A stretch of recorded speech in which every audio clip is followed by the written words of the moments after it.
Hello, and welcome back to Long Live the Queen. So, yeah, last time I sacrificed myself to a kraken after winning a war. It was great.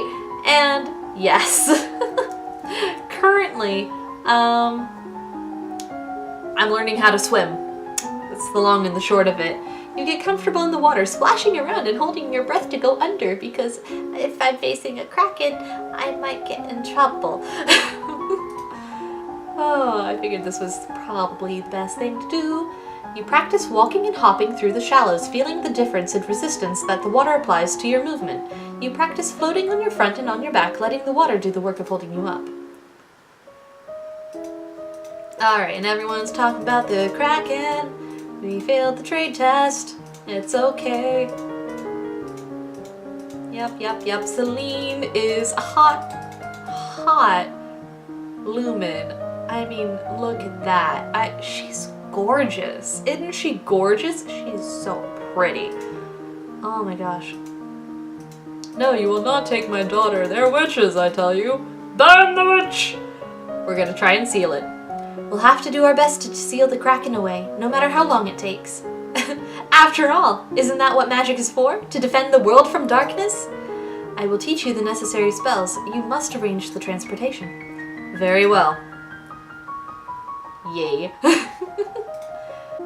I don't know what's going to be necessary for it, so I'm going to go with what seems logical and what would be necessary. So that would mean... Okay, let's get our running up real quick. And after running is up, we can focus on swimming. You practice walking at a brisk but comfortable pace for a set length of time every day. You switch back and forth between a brisk walk and a light bouncing jog, not too fast. You're building endurance rather than speed. You steadily increase the proportion of time you spend jogging, with shorter breaks of walking to recharge your energy.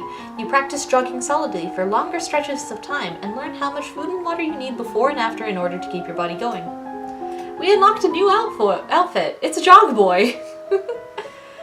Time has slipped you by so quickly. Only 2 weeks remain before your birthday celebration and your official coronation as queen. Have we won? Have you done enough to build a stable nova? The first of your soon-to-be regular voyages is now set off with Celine on board.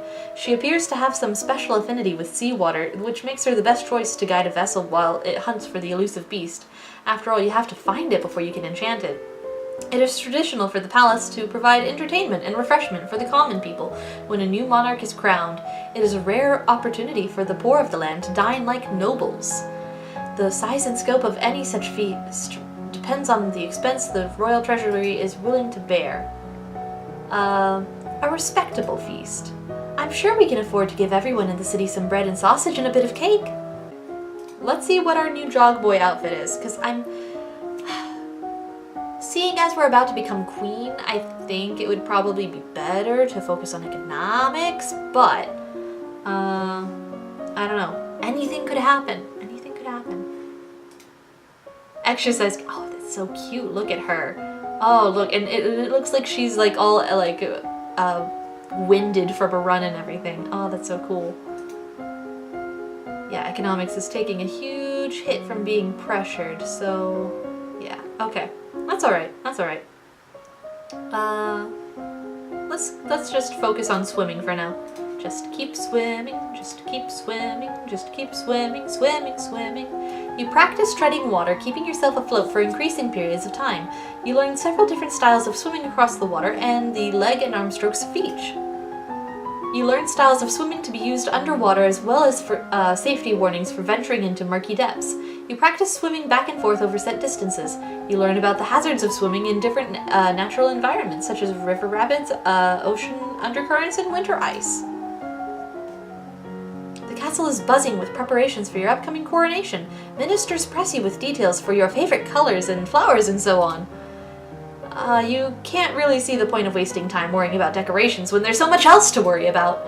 Others are more interested in the subject of your marriage. It can't take place until you are of age, of course, and considering all the preparations and the need to recover from the coronation, not for much longer than that. Still, it doesn't stop people from buzzing around full of ideas and suggestions. Oh, it's so cute. Everyone's so excited. Oh man, okay. How do we drop the pressure? At this time last year, you were celebrating your 14th birthday. You were in the school garden surrounded by your friends. A teacher brought you tea and cakes, while a wealthy merchant's son wove a crown of flowers for your head. It didn't matter so much that you were a princess then. Your title was something for the future. Many of your peers would be duchesses or earls or the like someday, but not then. You were children. Your parents could not attend on the actual day, but they did send wonderful gifts, some for you, and some for you to share. And a week later, then they came for a visit, and your mother took you with her through the countryside in a splendid carriage. It was the last time you would ever see her. You wonder if, wherever she is, she can see you now. You are 15 years old, a legal adult. You have worked and studied and suffered and prepared, and now the time has come. She's so pretty. Oh, she's so pretty. You kneel before the priestess, barely hearing her words as she recites the blessings. She calls upon the gods to deliver peace, wisdom, and prosperity to you, and through you to all of Nova, and then she calls upon you for your oath of rulership. Will you guide and govern and protect your people to the best of your ability, according to law and custom?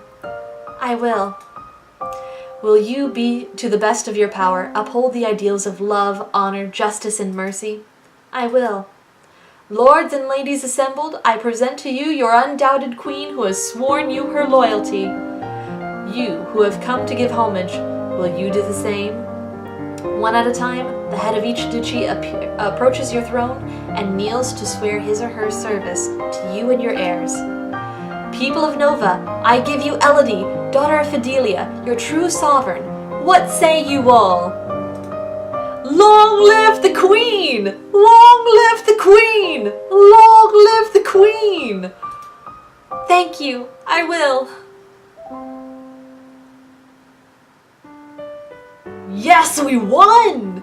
Once his daughter was secure on the throne, Jocelyn returned to his birthplace to focus on his duties as Duke of Caloris.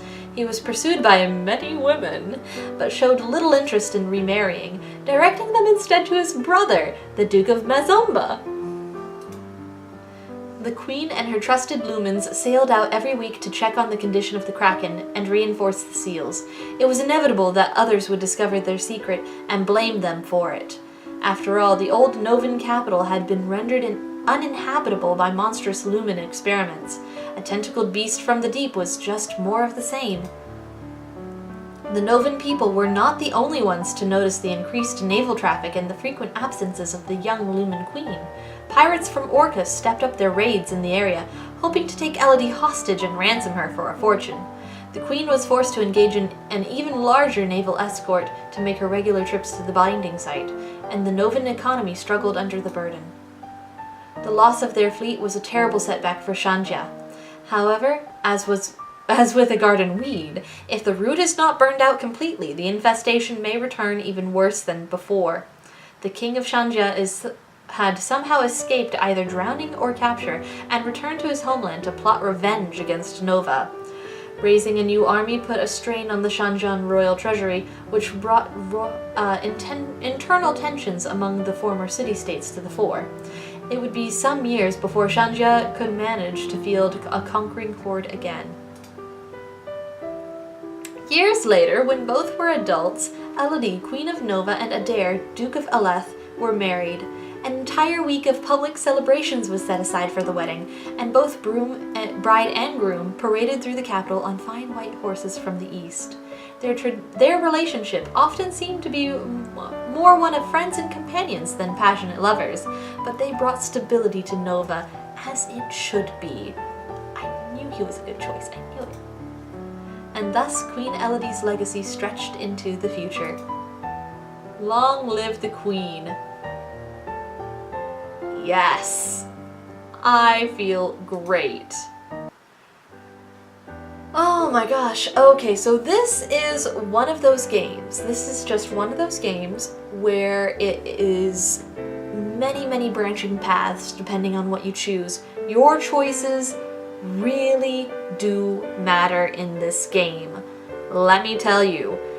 And there are so many ways to die.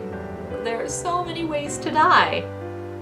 I love seeing the achievements for how many ways there are to die in this game. But,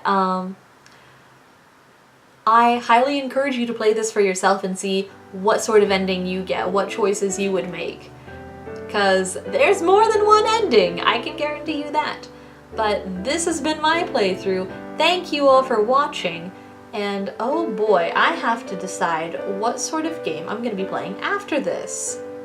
Okay, huh. So in keeping with the theme on royalty and everything, I have been really wanting, grammar.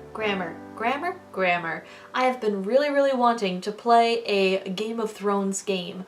I have adored the book series. Haven't kept up on the TV series too terribly much, but I've got friends who talk about it a lot, and so like I get enough information through there.